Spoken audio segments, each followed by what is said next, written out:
Boa noite. Graça e paz da parte do Senhor Jesus Cristo.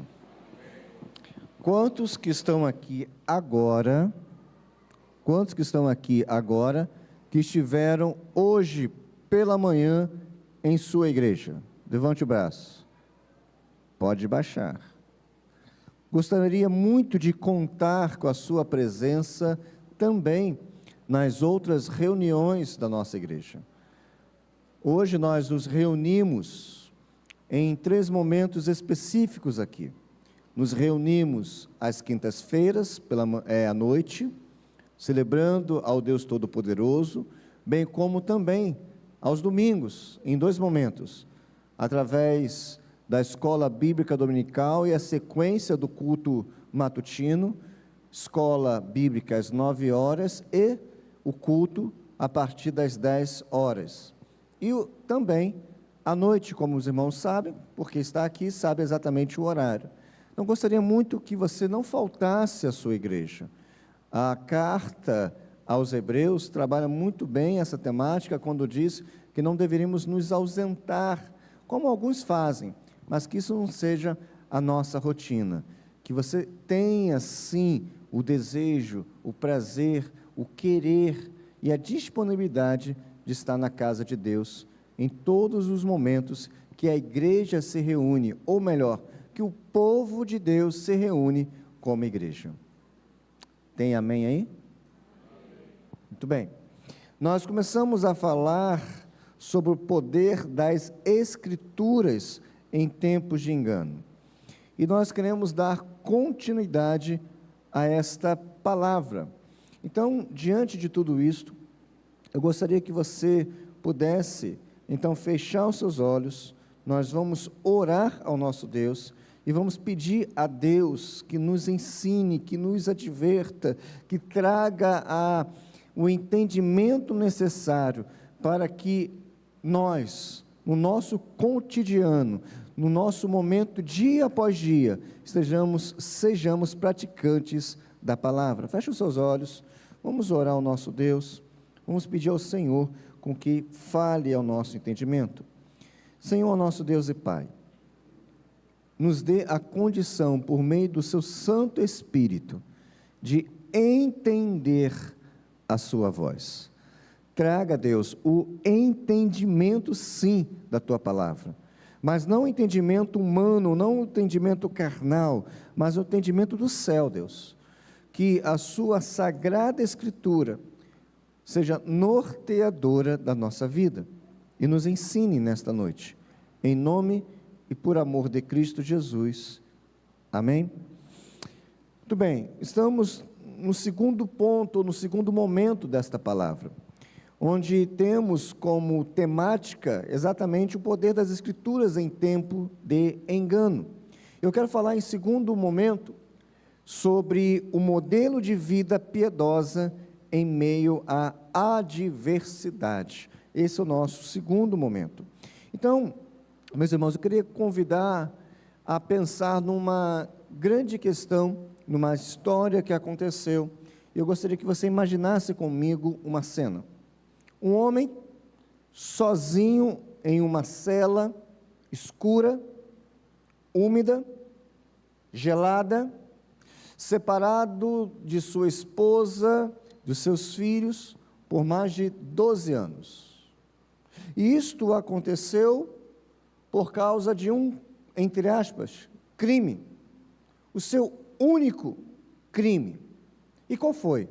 De amar a Cristo e pregar o Evangelho com fidelidade. Seu nome? John Bunyan. John Bunyan, de acordo com algumas versões. Ele é o escritor de O Peregrino. E ele diz uma frase, uma sentença muito poderosa nos corações.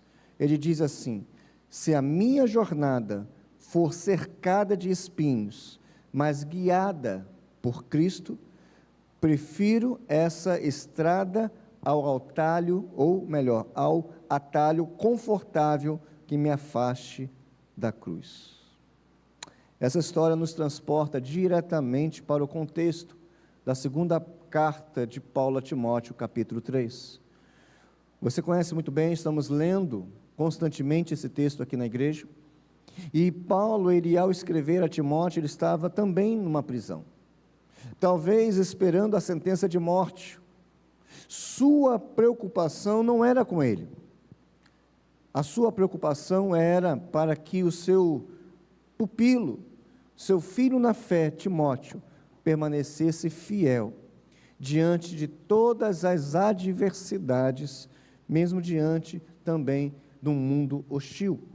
Por isso Paulo começa esta parte do texto dizendo: mas você tem seguido de perto o meu ensino, a minha conduta, o meu propósito, a minha fé, a minha paciência, o meu amor e a minha perseverança. O verso 10. É como se Paulo quisesse dizer o seguinte: Timóteo, olhe bem para o caminho onde eu andei, onde eu trilhei. Você tem me observado de perto e agora siga por esta mesma trilha, por esta mesma vereda, mesmo que ela te conduza a sofrimentos. Mais adiante, Paulo vai e enfatiza exatamente isto. Paulo diz que aqueles que querem seguir piamente a Cristo padecerão perseguições. O que Paulo está dizendo foi o que John Bunyan viveu. O que ele viveu? Viveu um chamado, e esse chamado hoje é para ser um modelo de vida piedosa em meio a qualquer adversidade. E a pergunta que deve ecoar nos nossos corações é a seguinte: como podemos permanecer fiéis ao Senhor quando a oposição, quando o sofrimento, quando a tentação, quando o desânimo batem à nossa porta? Eu quero contigo, ao longo desta mensagem, caminhar por esta vereda. E para isso, que o Senhor abra os nossos corações, que o exemplo de Paulo, de Timóteo e de tantos outros fiéis na história, nos leve sempre a olhar ao supremo modelo. E quem é esse supremo modelo? É Cristo Jesus, o que suportou a cruz por amor de nós. De acordo com o texto bíblico, modelo de vida piedosa em meio à adversidade, verso 10, 11 e 12, traz o seguinte: mas você tem seguido de perto o meu ensino, a minha conduta, o meu propósito, a minha fé, a minha paciência, o meu amor e a minha perseverança, as perseguições e os sofrimentos que enfrentei, coisas que aconteceram em Antioquia, Icônio e Listra. Quanta perseguição suportei, mas de todas essas coisas o Senhor me livrou. De fato, todos os que desejam viver piedosamente em Cristo Jesus serão perseguidos. Paulo volta o seu olhar novamente para Timóteo, traçando um contraste entre aqueles que seguiam a Cristo de forma falsa, é o que Paulo tratou conosco na manhã de hoje, os falsos mestres, o falso evangelho, o falso ensinamento, e agora ele volta o olhar para não aquilo que é falso, mas para aquilo que é verdadeiro, para o verdadeiro discípulo de Cristo.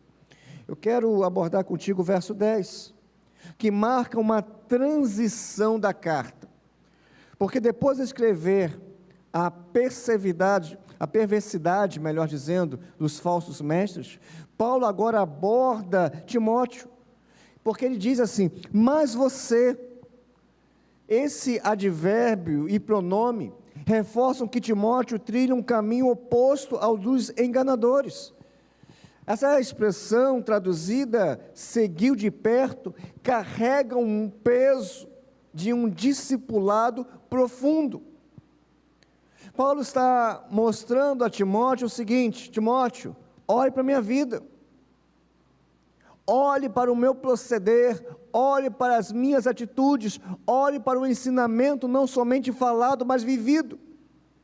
O verbo utilizado aqui no Novo Testamento é para indicar não apenas observar de longe. Lembra que nós falamos de Pedro, que observava Cristo de longe, e por estar longe, teve a negativa, ele negou a Cristo. Não devemos caminhar ao lado, mas caminhar junto. Cristo nos chama para uma caminhada, e Ele é a companhia, Ele é aquele que está conosco. Então, quando Paulo escreve, ele está dizendo assim, não fique olhando de longe, mas me acompanhe. A expressão é acompanhar de maneira íntima, com atenção e imitação consciente.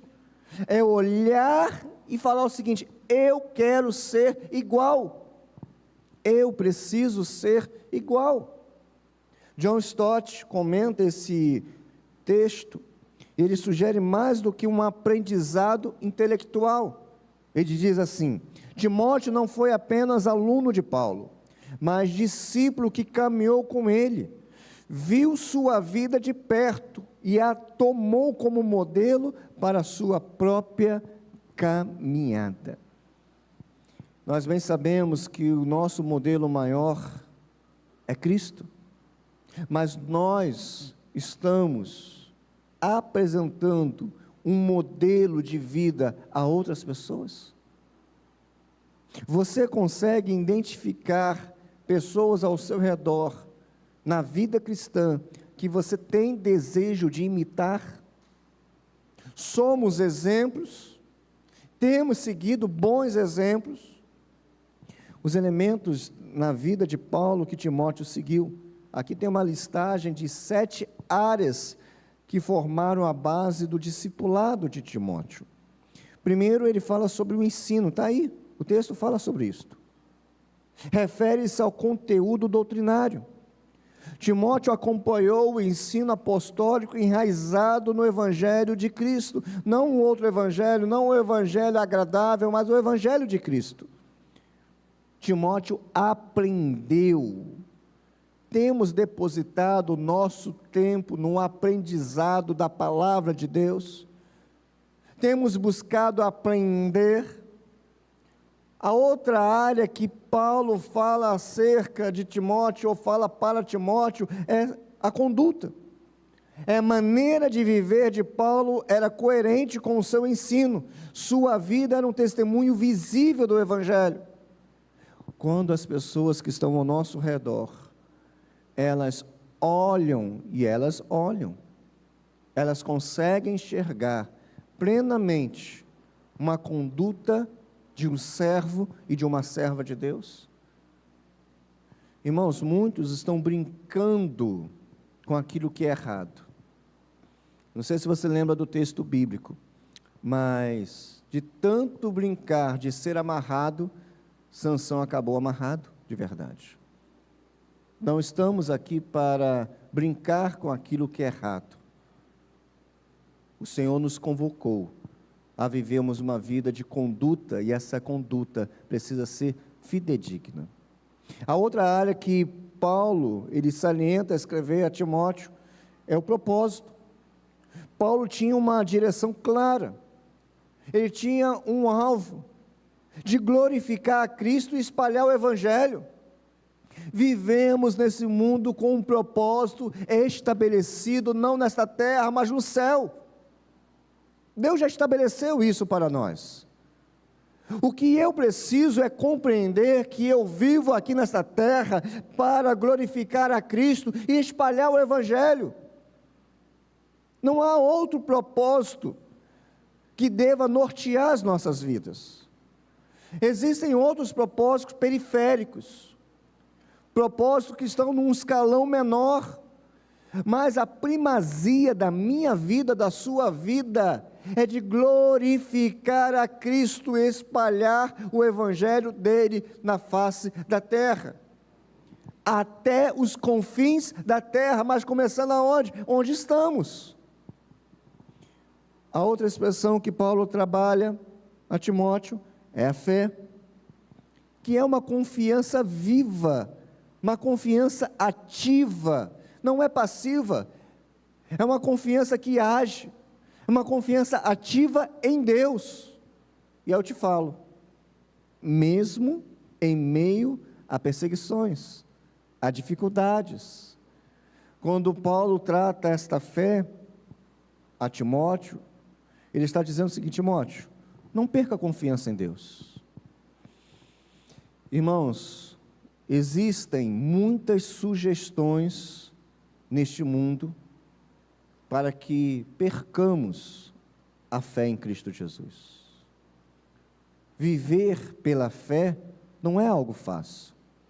Viver a fé não é algo fácil.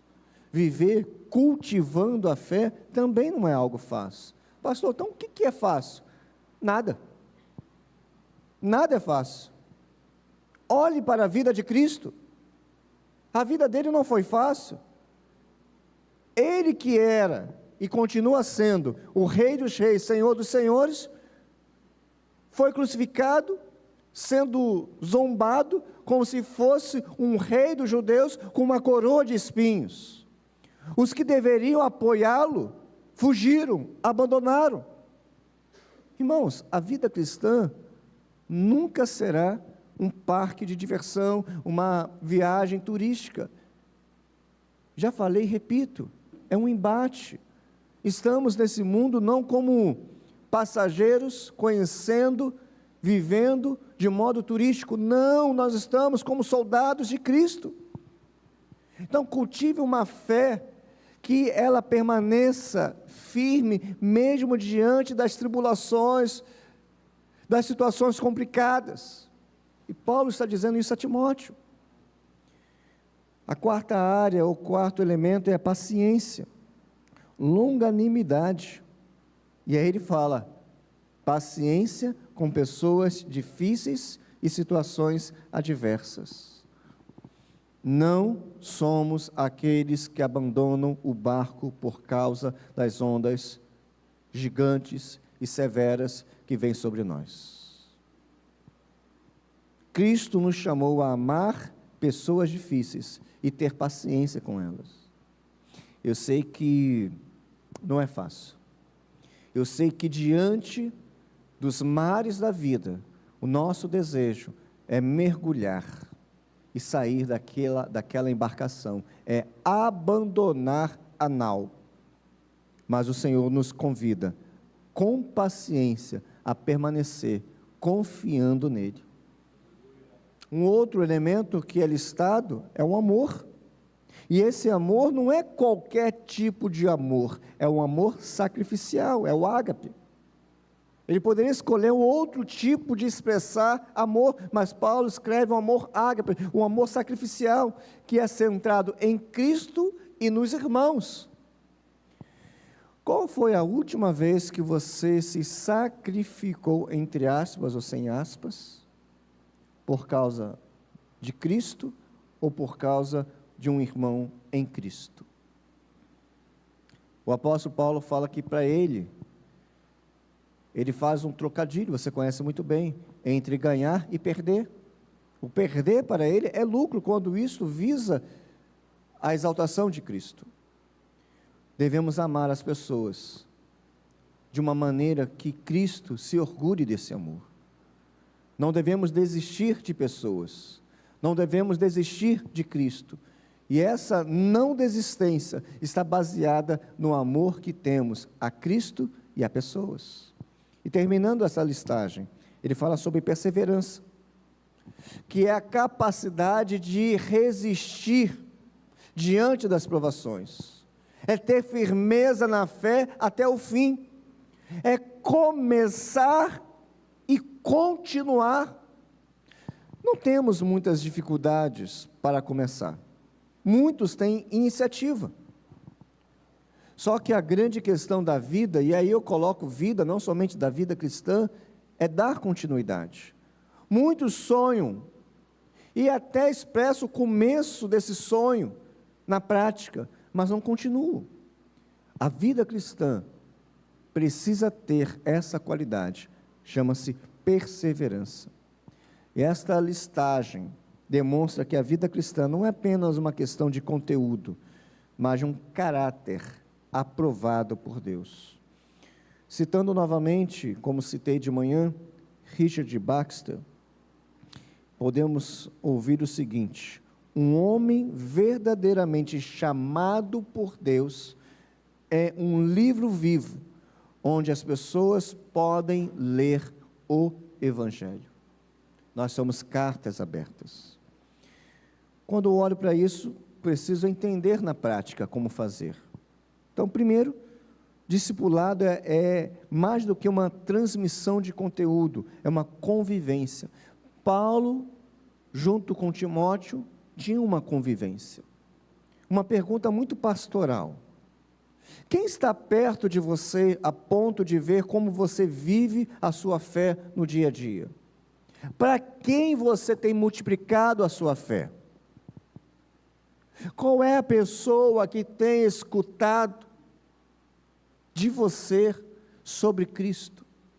Quem tem sido um discípulo em suas mãos? Qual é a pessoa que você tem investido recurso e tempo?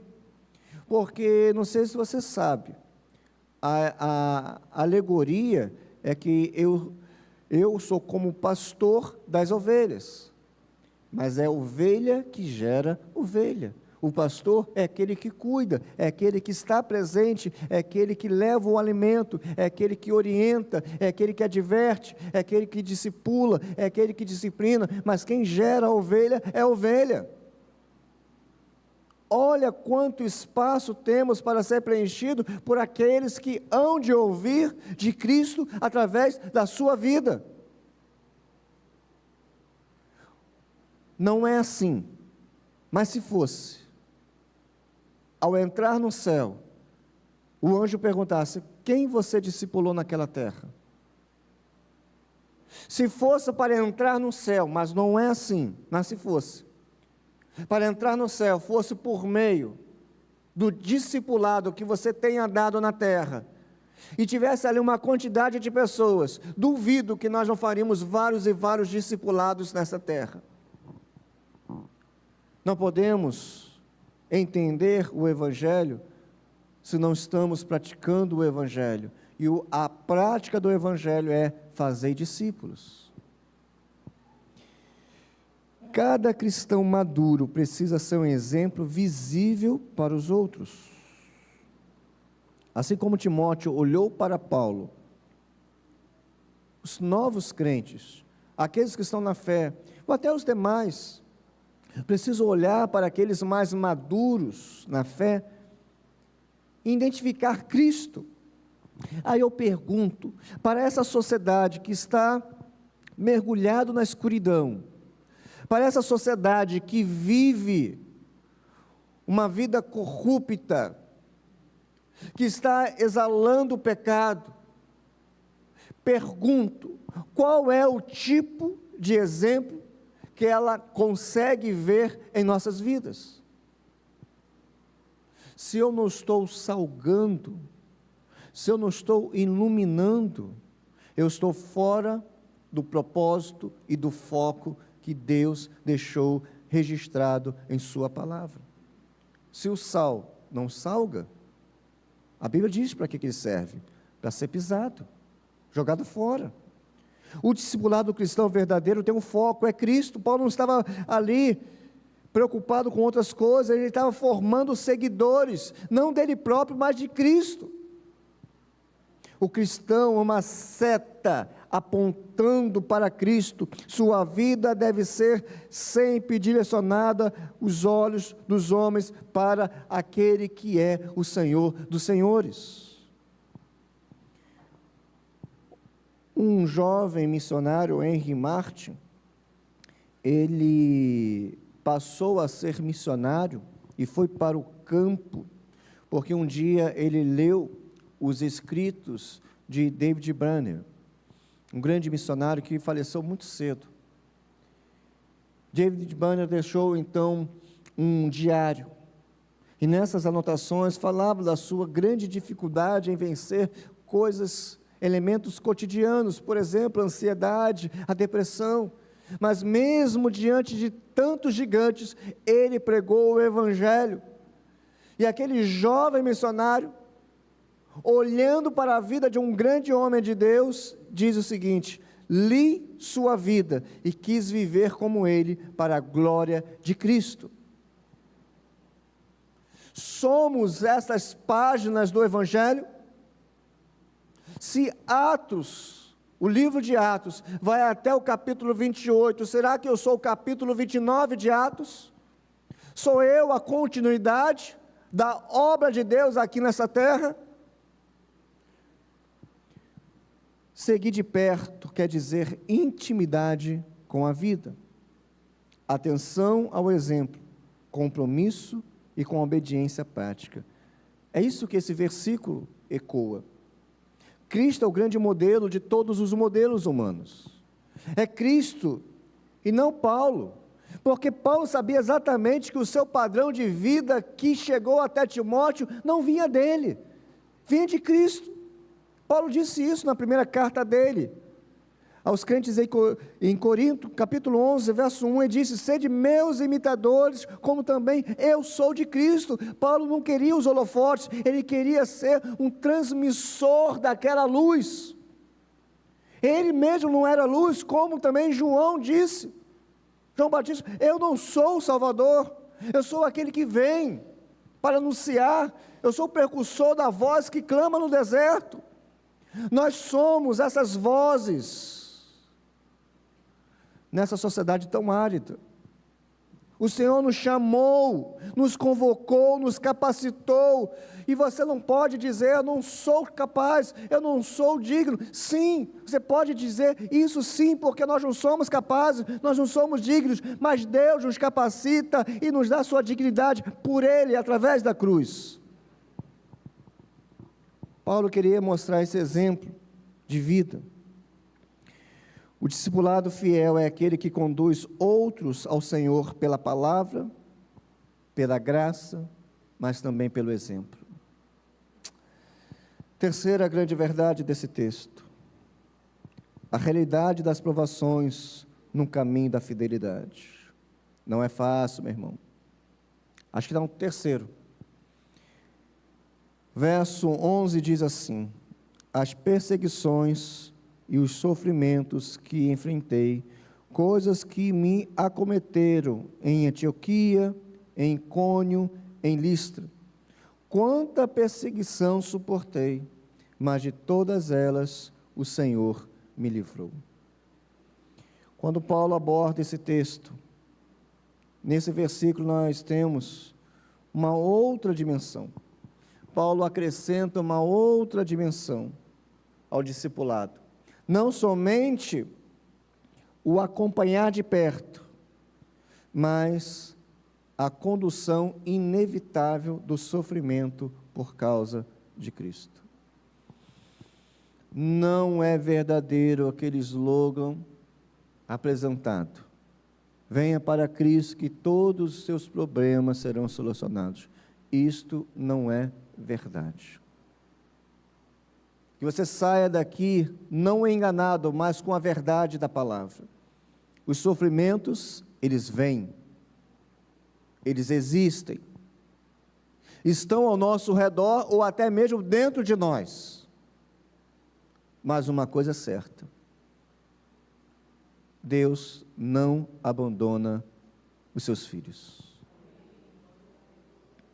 Ele está contigo em meio à fornalha das vidas. Ele está contigo em meio às fornalhas da vida. Essa é a nossa garantia. E Ele não mentiu. Teríamos sim tribulações, provações, dificuldades, mas Ele garantiu. E o selo dessa garantia é: eis que estou convosco todos os dias, até a consumação dos séculos. O apóstolo Paulo aqui, não sei se você percebeu no texto aí, ele cita 3 cidades. Você lembra? Consegue ver na sua Bíblia aí quais são essas 3 cidades que ele cita no texto? Tem ou não tem? Quais são essas 3 cidades? Antioquia, Icônio e Listra. Lá na Antioquia da Pisídia, que é relatado lá no capítulo 13 de Atos, onde ele foi expulso da cidade por causa da pregação do Evangelho. Imagina, você não gostaria de receber aqui na igreja, se fosse possível, se estivéssemos na época de Paulo, o grande apóstolo, o bandeirante do Evangelho? Você gostaria? Meu irmão, eu ficaria dia e noite ouvindo esse homem, e de preferência sentado longe da janela, porque você sabe o que aconteceu num culto mais intenso. Um homem ficou lá ouvindo, e ele caiu no sono e morreu na queda da janela, mas Paulo foi lá, orou e ressuscitou aquele homem. Então, se quer ficar ouvindo, fique pelo menos longe da janela, e ouça. Mas você pode ouvir hoje, através da Sagrada Escritura.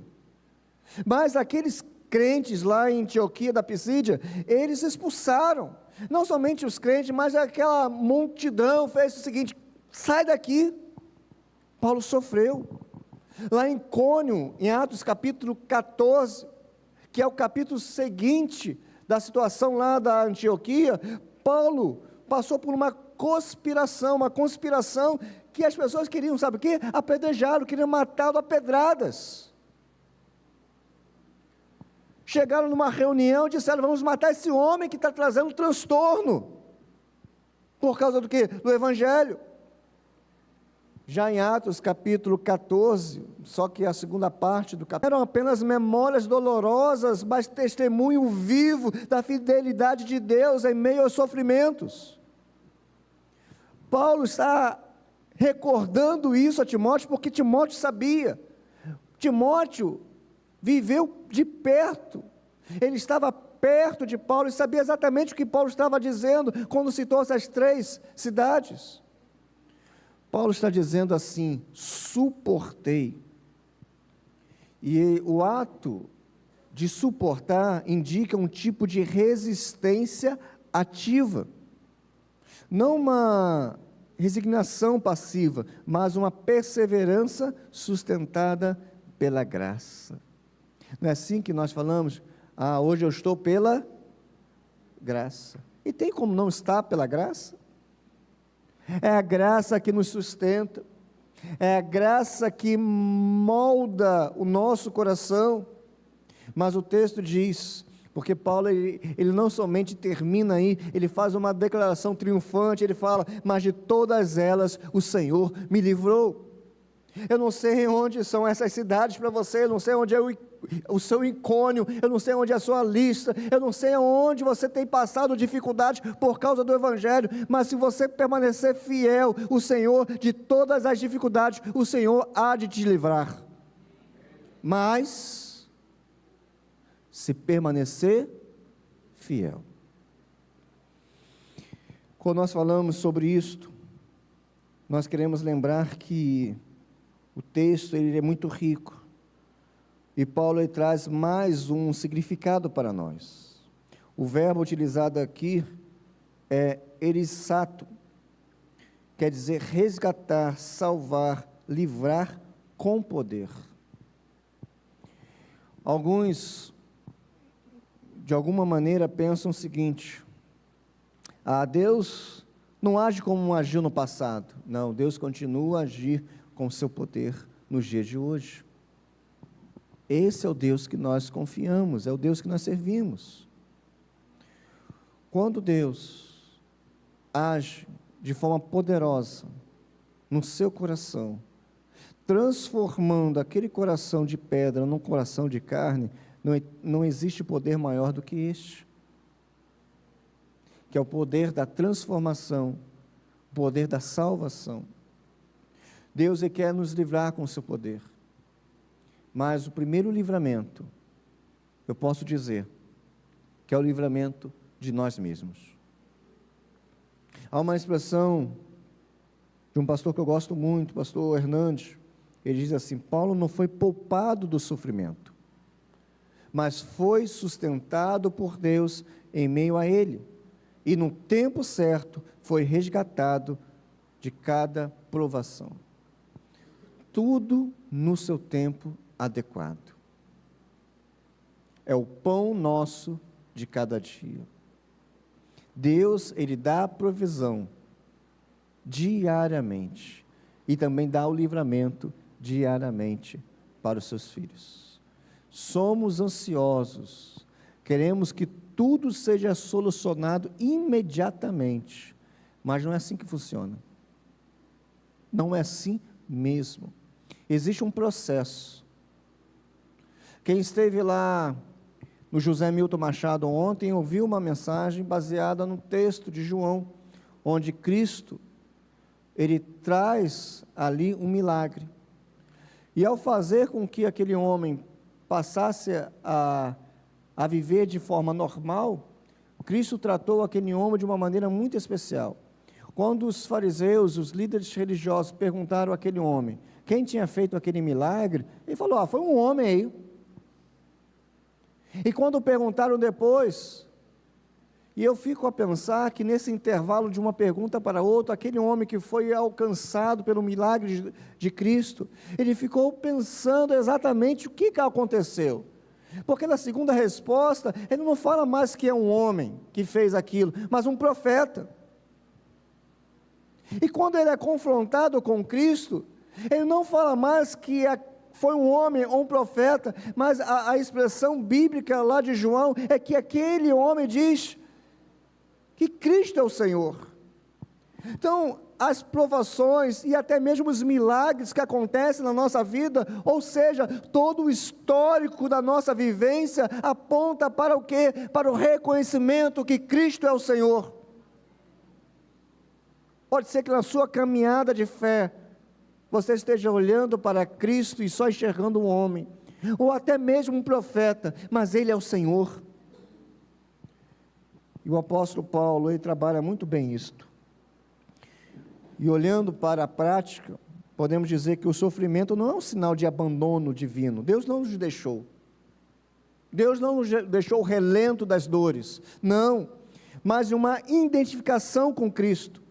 Timóteo precisava entender, e eu preciso entender, nós precisamos entender que ser fiel ao Evangelho implica em carregar a nossa cruz. Mateus 16, 24 faz esse convite. Como Martin Lloyd Jones disse, a perseguição é o selo da autenticidade de uma vida verdadeiramente cristã. Cristo, cruz. Não estamos desalojados desta grande verdade.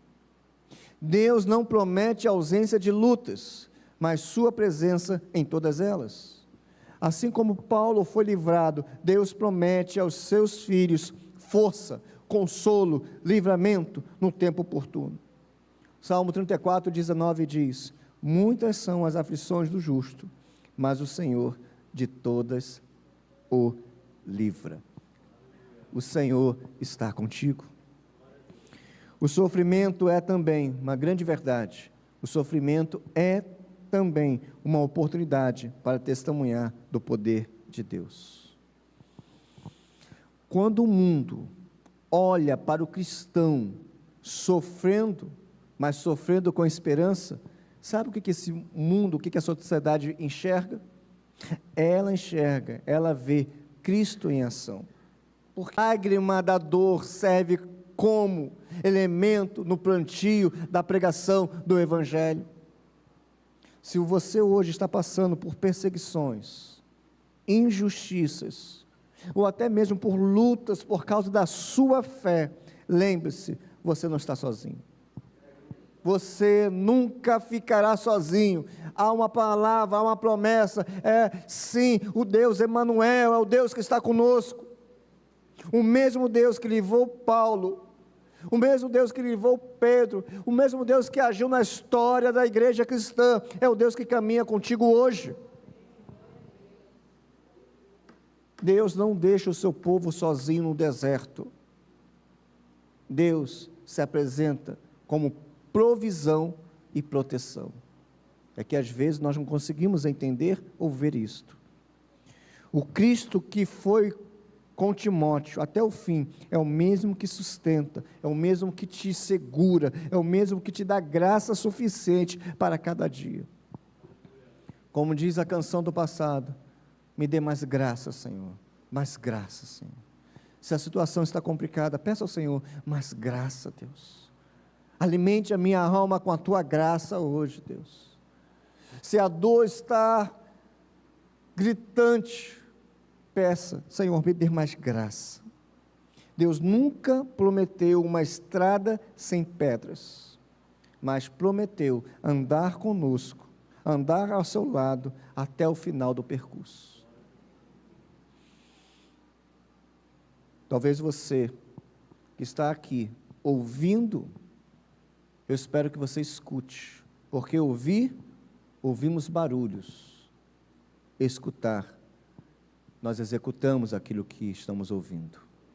O meu desejo é que você escute, ouça muito bem o seguinte: há segurança em Cristo, há paz em Cristo. Permita-me afinar ainda mais essa sentença. Só há segurança plena em Cristo. Só há segurança e paz perfeitamente em Cristo Jesus. O seu sofrimento hoje é um chamado de Deus para você olhar para Ele. O mesmo que livrou Paulo quer te livrar da maior das condenações, o juízo eterno por causa do pecado. Se porventura você entrou aqui com a maior das dores, qual é essa maior das dores, pastor? É a dor de não viver a eternidade com Cristo. Se você entrou aqui sem ter essa certeza, sem ter a certeza de moradia com o Deus Todo-Poderoso, o Deus de Paulo, o Deus de Timóteo, o Deus da vida de muitos que estão aqui, se você entrou aqui sem essa certeza, Deus quer te livrar desta dor, Ele quer sarar a sua alma, e só há uma maneira para sarar a sua alma, é o sangue carmesim, que vem de Cristo por meio da cruz. Cristo na cruz sofreu a pior perseguição, o maior sofrimento, justamente para que você pudesse hoje encontrar vida, perdão e salvação. Vinde a mim, todos que estáis cansados e oprimidos, e eu vos aliviarei. O alívio perfeito e eterno só há em Cristo Jesus. Hoje Ele estende a mão para você. Venha para Cristo. Se você já o tem como Senhor, que Ele seja o cuidador da sua alma ferida. Se você ainda não tem como Senhor e Salvador, venha para Ele, entregue a sua vida e viva a experiência de ter o Deus Todo-Poderoso, o Deus amoroso, o Deus cuidador, trabalhando e cuidando de ti. Eu quero nesse momento orar pela sua vida.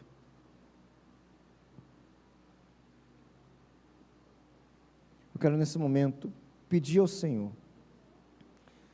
que o seu coração seja tratado nesta noite.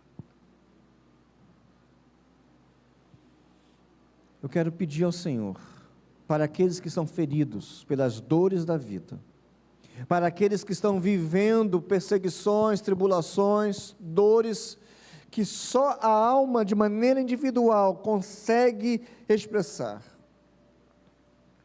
Se você tem sido maltratado por causa da sua fé, ou se as circunstâncias têm levado você a afundar no mar da dúvida, eu te faço um convite nesta noite.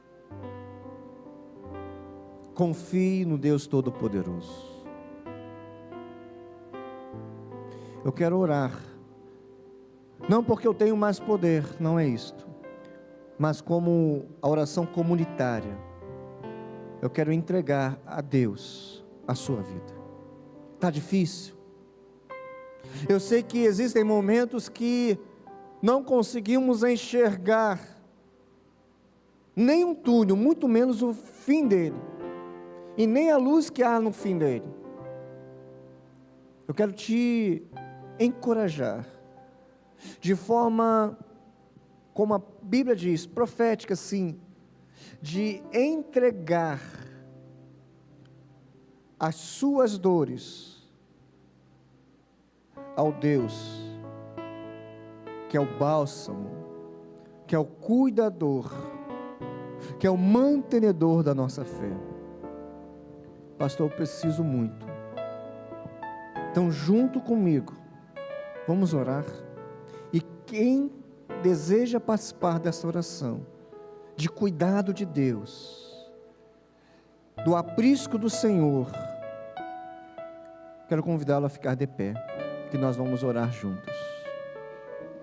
Se você assim deseja, fique de pé, que nós vamos orar pela sua vida, aí onde você está, não precisa vir aqui à frente não.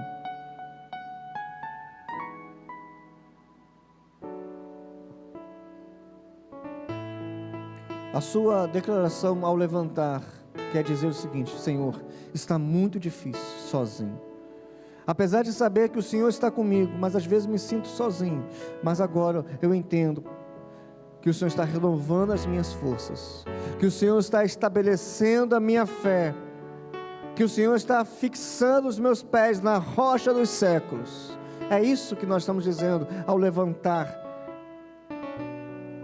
Eu quero orar contigo. Senhor nosso Deus e Pai, toma o teu povo que aqui se encontra. Ó Deus,